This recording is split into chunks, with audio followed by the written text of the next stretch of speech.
Y hoy vamos a ver algunas cosas que el Señor hace. Desde que el hombre existe, se ha preguntado sobre Dios. ¿Estáis de acuerdo? La gente en su interior dice, ay, Dios existe Dios. ¿Por qué vivo? ¿Tú lo sabes? ¿Cuál es el motivo de la cual tú tienes esta vida y puedes vivir durante estos años? ¿Por qué tengo que morir un día? ¿Qué pasará después de la muerte? ¿Por qué el mal? ¿Por qué ha perdido el Barcelona el otro día? No, eso es otra cosa. Hay preguntas importantes y otras menos, ¿verdad? ¿Estamos de acuerdo? ¿Por qué la maldad? ¿Por qué la enfermedad? ¿Por qué si eres tan bueno como dices, permites aquello o al otro o a eso? La pregunta que todo el mundo hace. ¿Por qué Dios permite? Entonces nosotros hacemos muchas preguntas a Dios. Y a menudo Dios contesta, y lo contesta especialmente a través de su palabra. Hemos visto a través del curso Alfa todas estas preguntas, ¿no?, que el hombre hace, y tratamos de explicarle a través de la contestación de Dios, la respuesta de Dios en su palabra. Por eso tenemos la palabra de Dios y te invito a que busques la respuesta en tus preguntas en su palabra, porque Él contesta. Pero no contesta todas las preguntas que le podemos hacer, porque tendrá sus razones. Dios es Dios, nosotros somos los hombres, ¿verdad? Pero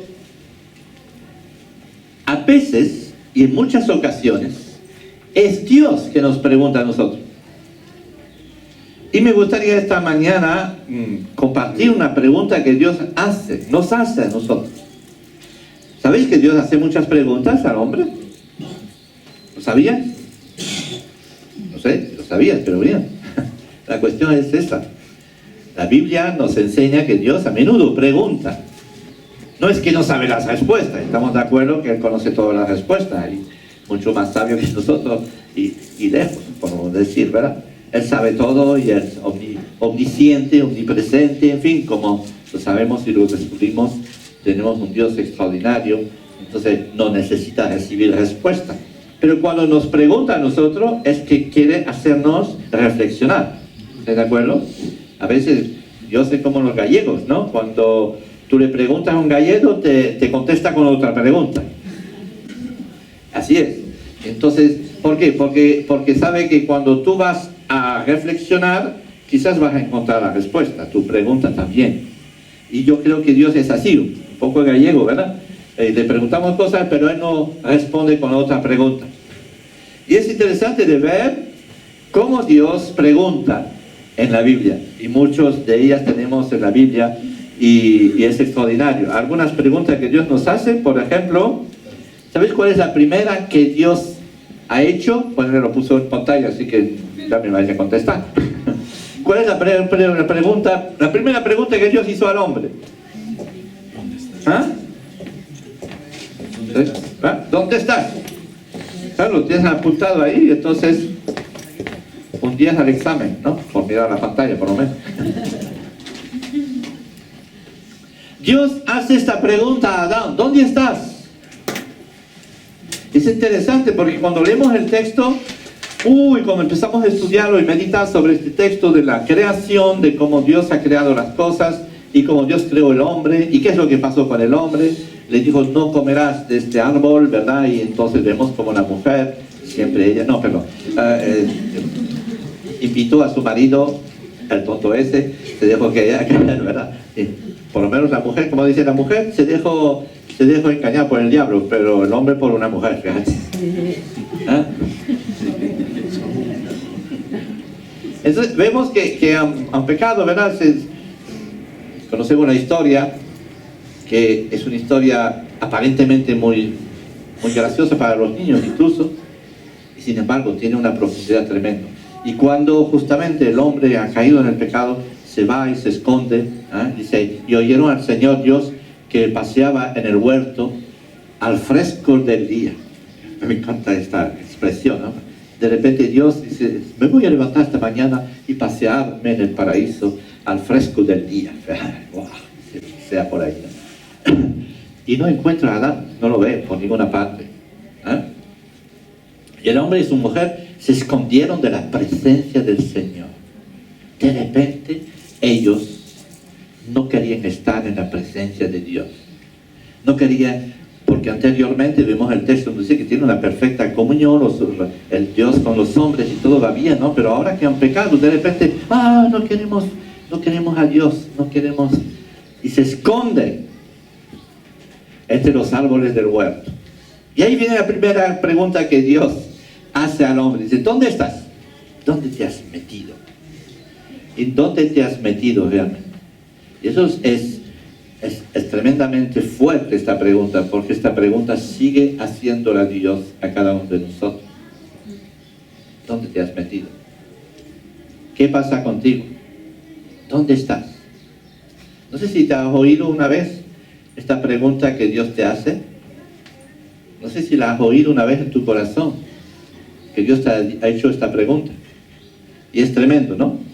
Después la historia sigue y dice así, pasa, y dice así, y él respondió, te oí en el huerto y tuve miedo, porque estaba desnudo y me escondí. Y Dios le dijo, otra pregunta. Como si Dios no lo supiera, ¿verdad? Pero dice, ¿quién te ha hecho saber que estabas desnudo? Wow, esa es la pregunta absolutamente esencial y tremenda, porque cuando Dios pregunta, realmente va directo al grano. ¿Quién te hizo reconocer que estás desnudo? ¿Cómo te has dado cuenta que estabas desnudo? ¿Será que has comido del árbol del cual te mandé no comieras? ¿Entendemos lo que había pasado? Que habían pecado, que habían cometido una rebeldía en contra de las órdenes de Dios, y entonces de repente se encontraban avergonzados. Igual que una persona que se pasea por la Plaza de España, que de repente se da cuenta que se ha olvidado de vestirse. ¿Puedes imaginar? Pero como no lo sabía, y de repente abre los ojos y te da cuenta, qué vergüenza, ¿no? El hombre había pecado y de entonces se encontraba avergonzado por su pecado. Y es la primera vez que el hombre experimenta esto de justamente sentirse avergonzado.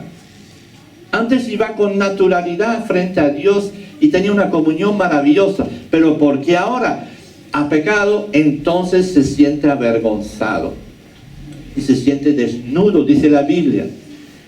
Una experiencia real en la vida de las personas. Cuando una persona se encuentra con el verdadero Dios, se pone en presencia del verdadero Dios, no puede hacer otra cosa que sentirse desnudo delante de Él, avergonzado por su pecado. Toda la Biblia nos habla de eso. ¿Quién te ha dicho que estás desnudo? El Señor lo sabía muy bien, porque había pecado. Eso es la primera parte de una historia. Comienza la Biblia con esta historia y es extraordinario porque toda la Biblia está relacionada con esta historia. Hasta el final de la Biblia encontramos el problema número uno del hombre. Es que el hombre ha pecado, está avergonzado y se esconde de Dios. Y entonces se lía con mil cosas en el mundo de las tinieblas y se mete en mil historias en el lugar de venir arrepentido delante de Dios para pedirle perdón.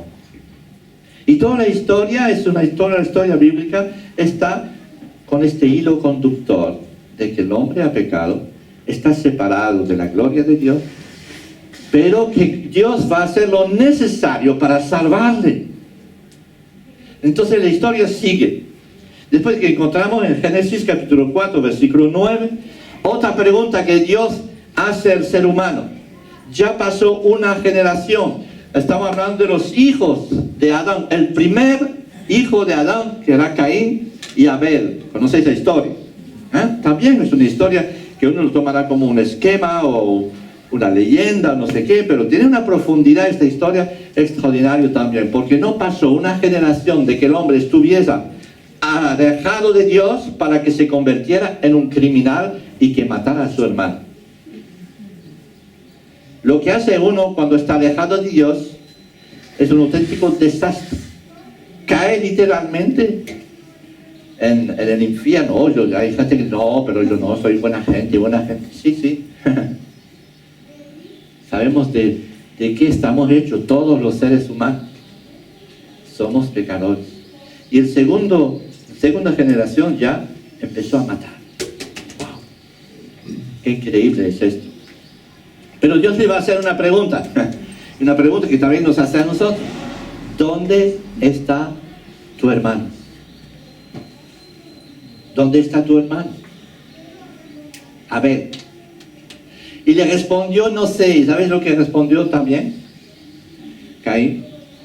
¿Soy acaso guardián de mi hermano? ¿Y no es esto la posición de todos los seres humanos? Cuando hay miles y miles de personas que quieren cruzar el mar para refugiarse en un país tranquilo como los nuestros, y decimos nosotros, ¿acaso somos dueños de ellos?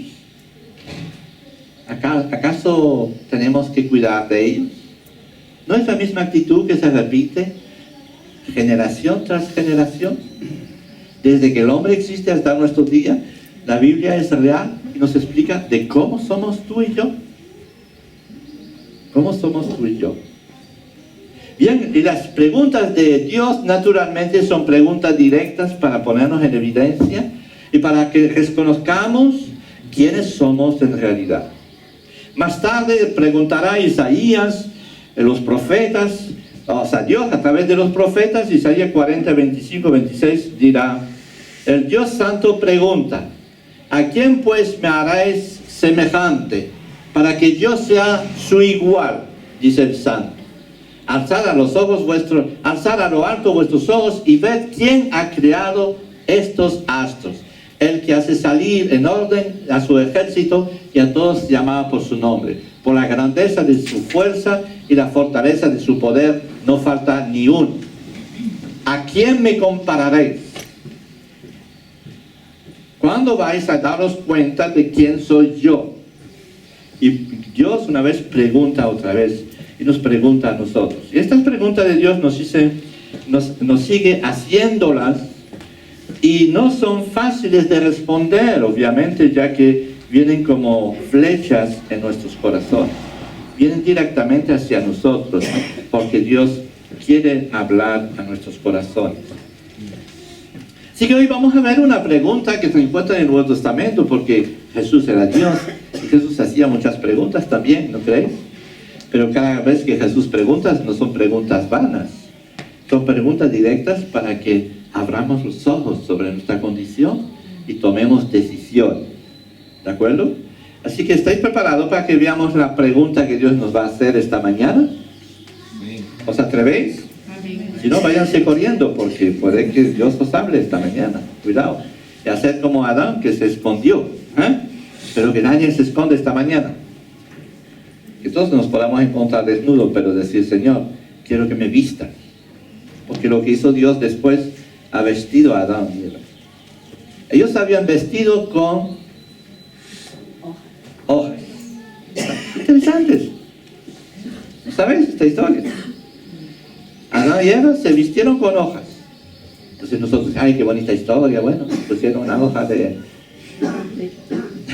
viña, porque son las más grandes, creo, yo no sé. En canal de palmera, así te cubre todo. No, pero ¿me entendéis? Entonces, es interesante de ver que el hombre mismo se fabricó una protección. Se quitó la vergüenza que tenía encima fabricándose una ropa personal. Y Dios le dijo, esto no vale. Yo te voy a dar un abrigo para cubrirte. Y mató el primer animal y vistió al hombre con la piel de este animal. Tuvo que haber un sacrificio de sangre para cubrir la desnudez de los seres humanos. ¿Entendéis la relación que tiene todo esto con lo que está pasando con Jesús después? Que va a ser sacrificado para cubrir nuestra desnudez. Qué extraordinario es esto. La Biblia tiene una coherencia total desde el comienzo hasta el final. Bien, vamos a escuchar esta pregunta. Hoy siento que tenemos que escuchar una pregunta de Dios que nos hace hoy a cada uno. Se encuentra en Marcos 8, versículos 36 a 38, que dice así. ¿De qué se dice que no acá, no? ¿De qué sirve al hombre ganar al mundo entero si pierde su alma? ¿Puedes contestar a eso? ¿A qué sirve que tú puedas ganar el mundo entero si pierdes a tu alma? ¿Qué significa eso? Así, rápidamente, por encima. ¿Ah? ¿No tienes idea? ¿Cuál es lo importante según este versículo? El alma, ¿no? Obviamente. Entonces está en el balance todas las cosas que podemos tener en el mundo y tu alma. ¿Y cuál es la cosa más importante delante de Dios? Tu alma, tu persona, tu yo, tu ser. Es extraordinario. ¿Tú sabes que no hay dos seres como tú en el mundo? Eres absolutamente una persona, no solamente querido de Dios, pero única. Por eso tu alma tiene un valor tan importante para Dios. Es extraordinario. Para el diablo no tiene importancia. Eso no es un número de carnet de identidad ni siquiera. Y si hay que eliminarte, te eliminan. Eres carne fresca, por decirlo, horroroso. Pero para Dios es todo lo contrario. Bien, entonces dice ahí, ¿a qué sirve el hombre ganar todo el mundo? Y vamos a ver el contexto donde fue escrito, porque claro, cuando leemos el contexto donde fue hecha esta pregunta, quizás entenderemos mejor dónde nos quería llevar el Señor con esta pregunta. ¿Vale? Dice así, y comenzó a enseñarle que el Hijo del Hombre debía padecer muchas cosas. ¿Sabéis lo que venía anteriormente a este texto? Si veis en vuestras Biblias, leéis el capítulo 8, pero anteriormente dice, capítulo 8, habla los titulares, dice, alimentación de los 4,000. Jesús estuvo alimentando a una multitud de personas. Después, a la gente le pidió una señal, y habla de la levadura de los fariseos. Después hay un ciego que fue sanado. Después está la confesión de Pedro que le dijo Jesús, sobre lo que acabas de decir, edificaré mi iglesia. Y Pedro había dicho, tú eres el Hijo del Dios viviente. Y entonces Jesús le contestó, le miró a los ojos y tú sabes, lo que acabas de decir, no lo has dicho tú, sino lo dijo el Espíritu Santo a tu corazón. Y lo has reconocido. Y sobre esto edificaré mi iglesia. Eso es extraordinario. Lo podéis leer ahí en el versículo 27. Y justo después de esta magnífica confesión, justo después de que el primer de los discípulos haya reconocido por fin que Jesús es el Hijo de Dios, el Mesías enviado por Dios, de repente le va a decir inmediatamente, pero mira, y empezó a enseñar a sus discípulos que iba a ser rechazado, que iba a morir en la cruz, que iba a ser expulsado de la sociedad completa, podemos decir, de este mundo, de una manera total. Así que leemos, y ser rechazado por los ancianos, los principales sacerdotes y los escribas, y ser muerto, y después de 3 días, resucitar. Y les decía estas palabras claramente, y Pedro entonces le llevó aparte y comenzó a reprenderlo. Seguimos. Mas él, volviéndose y mirando a sus discípulos, reprendió a Pedro y le dijo, quítate delante de mí, Satanás, porque no tienes en mente las cosas de Dios, sino las de los hombres. Tú ves las cosas como los hombres ven, pero no entiendes nada de lo que Dios está haciendo. No entiendes nada de eso. Y después sigue el texto, y llamando a la multitud, a sus discípulos les dijo, si alguno quiere venir en pos de mí, niéguese a sí mismo, tome su cruz y siga. Wow. Después de haber anunciado que iba a morir y que iba a pasar por la muerte, pero que volvería después de 3 días, claro, la gente dice, mira, está Está un poco raro nuestro Señor, ¿no? Que decir estas cosas después de haber demostrado quién es y cómo es. ¿Cómo que Él va a morir? Si es todopoderoso, los milagros que ha hecho son extraordinarios. ¿Cómo va a morir? Entonces, después se va a dirigir a todo el mundo y en particular a sus discípulos y le va a decir: si alguno quiere venir en pos de mí, niéguese a sí mismo, tome su cruz y sígame. Porque el que quiera salvar su vida, la perderá. Pero el que pierda su vida por causa de mí y del Evangelio, la salvará. Y añade esta pregunta: pues, ¿de qué le sirve a un hombre ganar el mundo entero y perder su alma? Pues cada un hombre a cambio de su alma. Así encontramos realmente ahí la esencia de esta pregunta y en su contexto, que es muy interesante.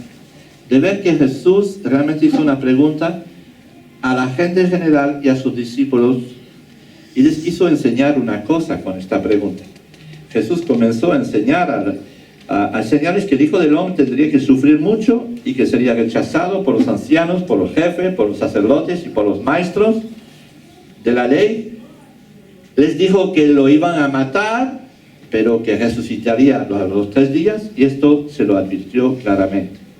Y vemos lo que ha pasado, esta contestación de Pedro, que siempre era lanzado, y esto lo advirtió claramente. Entonces Pedro lo llevó aparte y comenzó a reprenderlo, pero Jesús se volvió, miró a los discípulos y reprendió a Pedro, diciéndole: apártate de mí, Satanás. Entonces Jesús llamó a sus discípulos y les enseña esta cosa tan importante. Les enseña lo que verdaderamente es importante a los ojos de Dios, y si no es a los ojos de Dios, debería de ser a los ojos de cada uno de nosotros. Y yo me pregunto, ¿cuáles son las cosas que tienen importancia en tu vida? ¿Cuáles son las cosas que realmente tienen importancia en mi vida?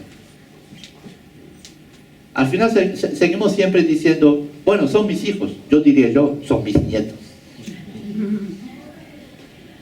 Al final de todo, pues, se resume en las personas que más amamos, que queremos. Y es bueno, es verdad. Debe de tener importancia nuestros hijos, nuestros esposos, esposas, nuestra familia, a la gente que queremos. Eso tiene importancia. Pero sabes que para Dios lo que importa es tu alma y nuestra alma. Uno dirá el trabajo, la familia, los hijos, la amistad, el amor, la esperanza, la salud. En Navidad, en el nuevo año decimos: bueno, que te deseo prosperidad y salud. Si no hay prosperidad, por lo menos que haya salud. ¿Verdad? Porque al final de todo, lo bueno y lo que esperamos todos y nos deseamos es la salud, ¿verdad? Para Dios es mucho más, hay cosas mucho más importantes: que tu alma esté salva. La salvación de tu alma. Wow. Desde que Adán se ha separado de Dios por su pecado y que Dios le hace la pregunta: ¿dónde estás? Cuando Dios le dice ¿dónde estás?, es que está deseoso restablecer contacto con Adán. No es que no sepa dónde está, pero está deseoso restablecer contacto contigo, conmigo, con cada uno de los Adanes y Evas de esta tierra. Desea Dios, y está tan loco por desearlo, que hasta su Hijo unigénito dio su vida por nosotros. Como dice el texto, conocemos, ¿verdad? El texto de Juan 3:16. Que de tal manera amó Dios al mundo, que ha dado a su Hijo unigénito. De tal manera Dios quiere restablecer contacto contigo, que ha ido hasta dar su Hijo unigénito en la cruz por nosotros. Entonces a nosotros también nos dice esta mañana: ¿dónde estás? Y nos dice: entonces tu alma tiene un precio extraordinario a los ojos de Dios. Tu alma tiene un precio magnífico. Si alguno quiere ser discípulo mío, dice después el Señor, olvídese de sí mismo, cargue con su cruz y sígame, porque el que quiera salvar su vida la perderá, pero el que pierde la vida por causa de mí o por aceptar el Evangelio, la salvará. Y continúa haciendo esta pregunta que tiene una respuesta automática. ¿De qué sirve al hombre ganar el mundo entero si pierde su vida? O también, ¿cuánto podrá pagar el hombre por su vida? Y desde que Dios le hizo esta pregunta a Adán, pues Dios sigue haciéndola a nosotros. Podemos ganar el mundo. Y en definitiva es lo que busca el hombre continuamente, ¿verdad? Busca traer cosas, ser poderoso, buscar dinero, buscar satisfacción personal. O sea, todo está centrado sobre el propio yo, sobre esta búsqueda de ganar al mundo, en definitiva. Algunos casi lo logran. Se dice que 5 personas del mundo, del planeta, tienen más dinero que casi la mitad de la otra parte del mundo. Es increíble, en fin. A nivel financiero es terrible, pero son felices. Y es terrible lo que se ve y lo que se siente hoy en día. Es la carrera a querer tener y querer ganar y a querer poseer. Y lo terrible es que muchas veces hay gente que se dicen cristianos y tienen la misma actitud en su corazón.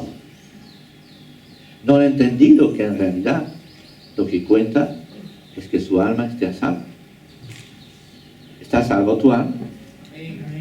¿Está a salvo por el Señor? La salvación del alma. Así que Jesús va a reorientar a la persona que le siguen sobre lo importante. Incluso le dirá, ¿sabes? Lo importante es tu alma. Así que incluso si en tu vida tienes que perderlo todo, llevar tu cruz. ¿Sabes lo que significa para ellos llevar tu cruz? Nosotros decimos entre nosotros, oh, tienes que llevar tu cruz, es decir, tienes que soportar todos los problemas que tienes en el mundo, en la vida. No, llevar la cruz no significaba eso para ellos. Llevar la cruz es estar dispuesto a morir por.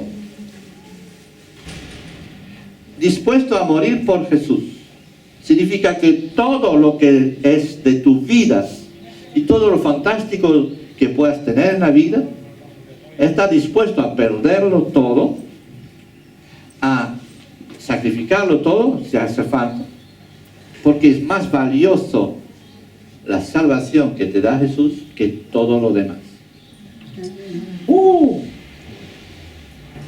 Y si hay un balance, está la salvación de tu alma y está todo lo demás ahí. Pues si tienes que perderlo todo, mejor perder esto que de perder esto. ¿Entendemos eso? Yo sé, hay gente que han venido aquí a testificar. Yo doy gracias a Dios porque me ha dado trabajo. Yo doy gracias a Dios por el amor que he recibido. Doy gracias a Dios porque por fin he podido mancharme del maduro ese y venir aquí. Por fin estoy... Bueno, eso es una gracia. Gracias Dios, sí, gracias Señor. Son cosas que me das por encima de otra cosa. Pero si no me la das, no pasa nada. ¿Por qué? Porque es más valioso tener mi alma a salvo. ¿No crees? Podemos ganar al mundo todo lo que nos puede ofrecer, pero ¿a qué nos sirve si nuestra alma está perdida? Así que Jesús va a reorientar a sus discípulos sobre lo verdaderamente importante, la salvación del alma. En otras ocasiones repetirá esta advertencia cuando enviará a sus discípulos a anunciar la buena noticia. Conocéis la historia, ¿no? Los lleva de 2 en 2, lleva 70 personas de 2 en 2 a predicar la buena noticia a la gente. Y la gente, cuando volvió entusiasmado por lo que habían visto demonios, echados fuera demonios, curaciones de personas, habían visto que el evangelio había sido recibido por mucha gente y volvían todos contentos.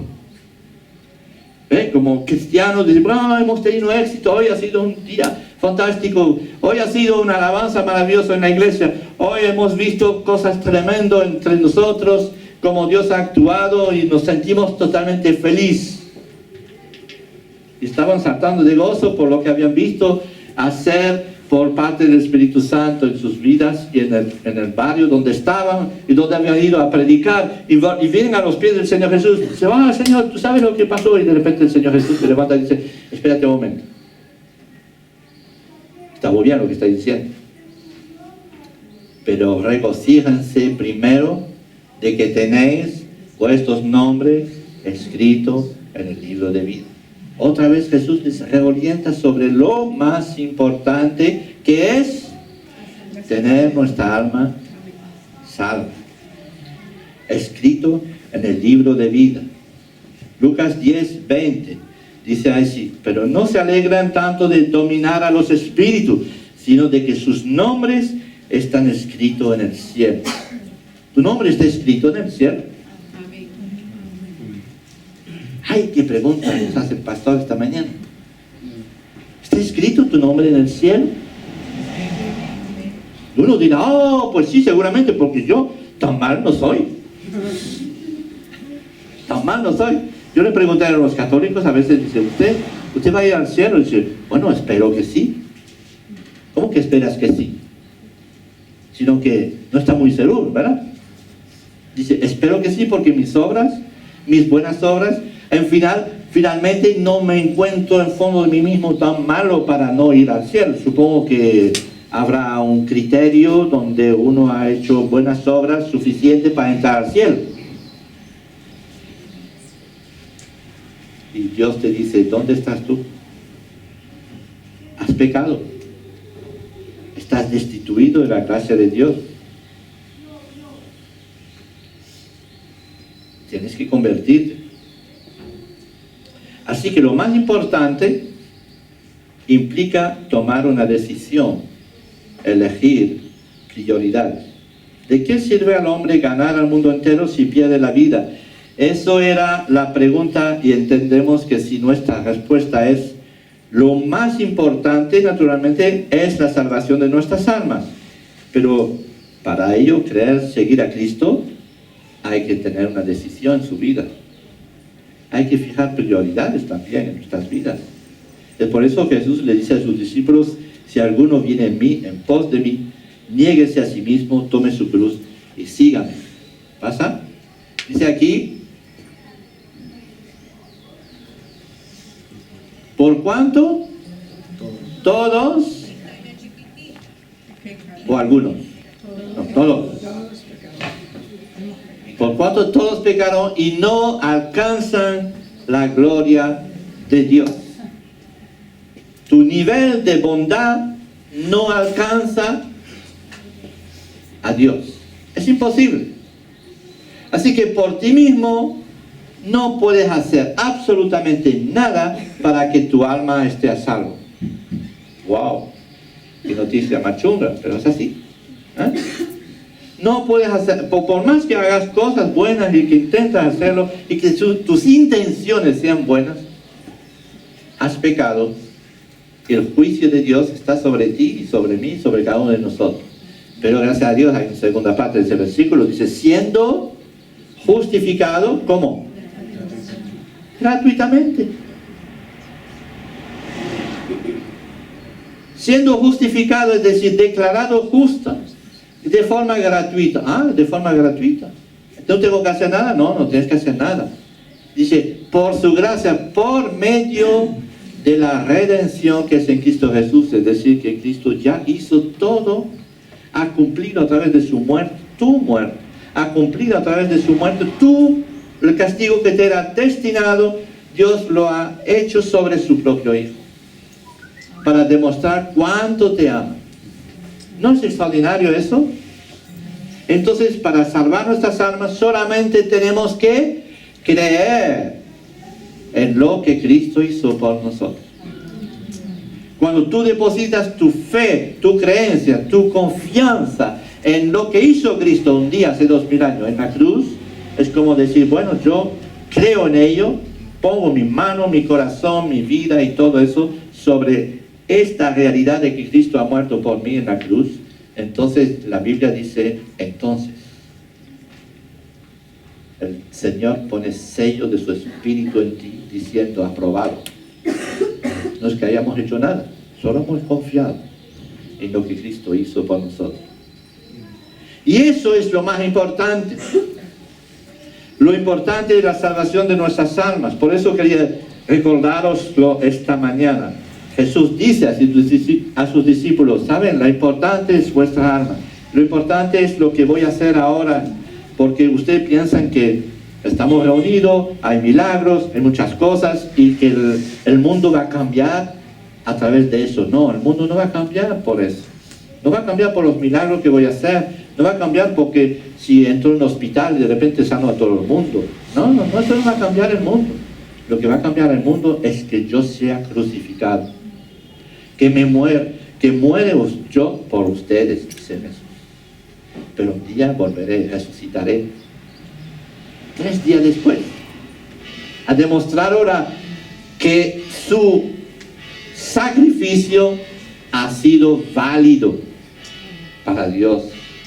Así que el sacrificio de Cristo por mí ha sido validado por Dios, por eso resucitó Jesús y ahora está a la diestra de Dios intercediendo por mí, porque le dije yo un día simplemente: yo creo en ti, confío en ti, yo te recibo como mi Salvador personal, y entonces puedo estar tranquilo.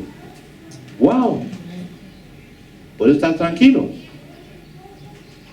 Pues sí, puedo estar tranquilo, pero si realmente creo, entonces significa que estoy dispuesto también a todo lo demás dejarlo de lado.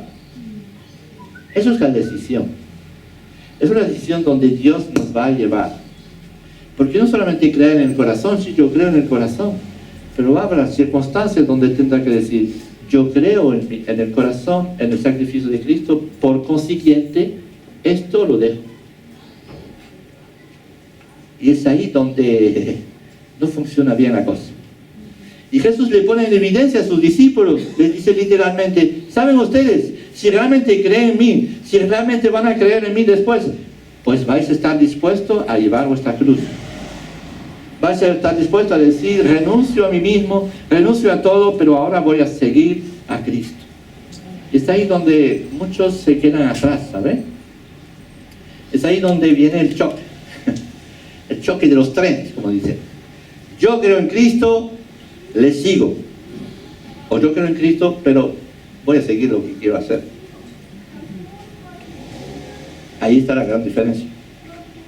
Y por eso Jesús dice: porque el que quiere salvar su vida la perderá, pero el que pierde su vida por causa de mí y del Evangelio, la salvará. Negarse a sí mismo y tomar la cruz y seguir a Jesús es una cuestión de prioridad en nuestras vidas. ¿Cuáles son tus prioridades en tu vida? El que no lleva su cruz no puede ser mi discípulo, dice el Señor.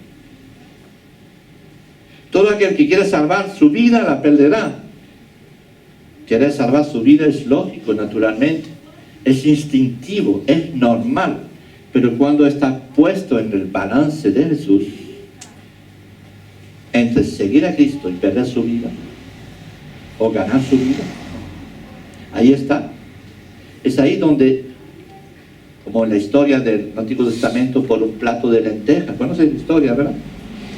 Es ahí donde muchos creyentes se quedan atrás por un plato de lentejas. Rápidamente, para terminar, dice así el Antiguo Testamento, para que os recordéis lo que no conocéis muy bien el Antiguo Testamento. Un día estaba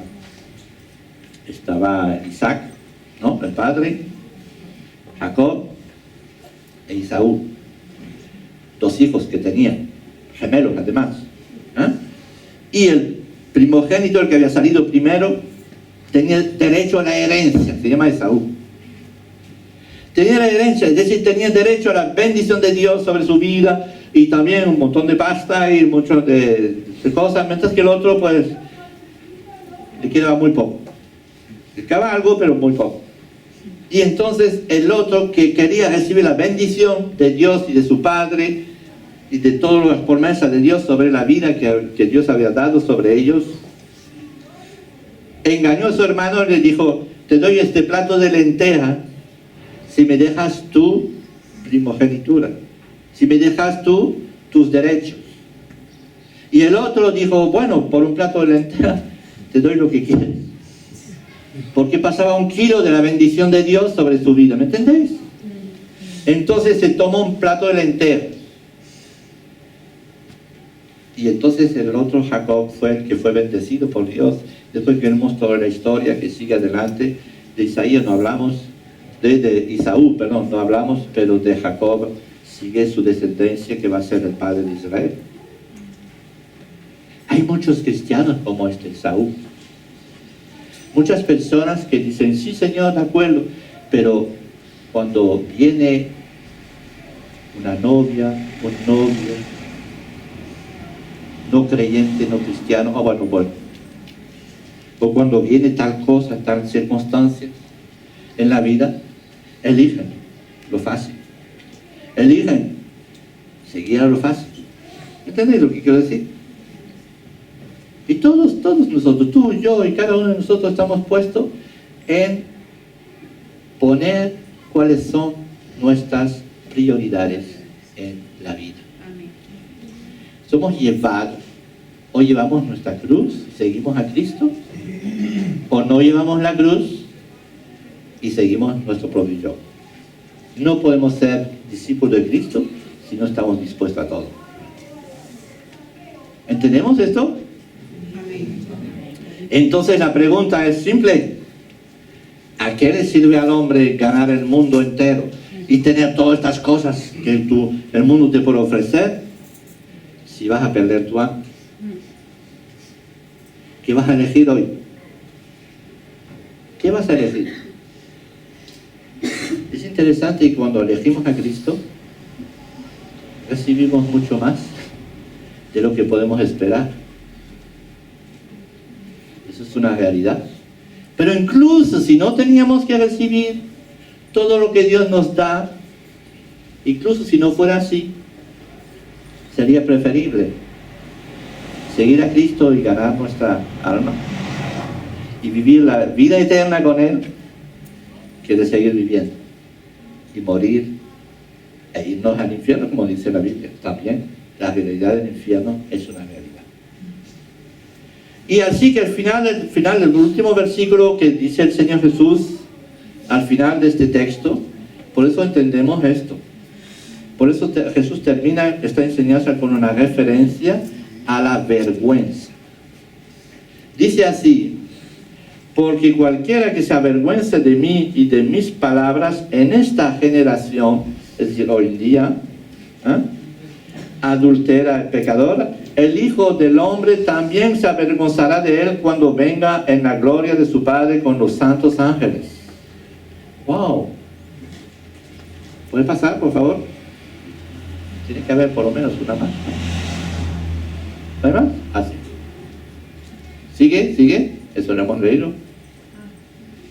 Porque cualquiera que se avergüence de mí y mis palabras en esta generación adúltera y pecadora, el Hijo del Hombre también se avergonzará de él cuando venga en la gloria del Padre con sus santos ángeles. Esta pregunta está hecha en este contexto. Por eso les digo que no voy a separar la pregunta del contexto. Y es así. Ahora, ¿está dispuesto a responder a la palabra de Dios esta mañana? A su pregunta. ¿Está dispuesto a ponerte delante de Dios y decir: Señor, ahora quiero poner mi vida en regla contigo? Si estoy apartado, voy a confiar totalmente en ti. Incluso si tú después, siguiéndote, tendré que llevar mi propia cruz. Y está dispuesto a todo. Porque más vale esto que perder la vida eterna. ¿No crees? ¿No crees? Y Dios te llama a tomar decisiones continuamente en tu vida. Y muchas veces hay una especie de semáforo o de poste indicador que dice la derecha o la izquierda, seguir a Cristo o seguir esto.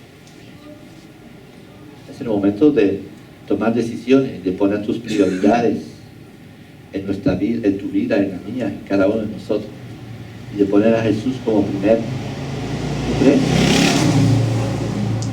Vamos a orar y vamos a que cada uno pueda responder a esta pregunta por sí mismo esta mañana.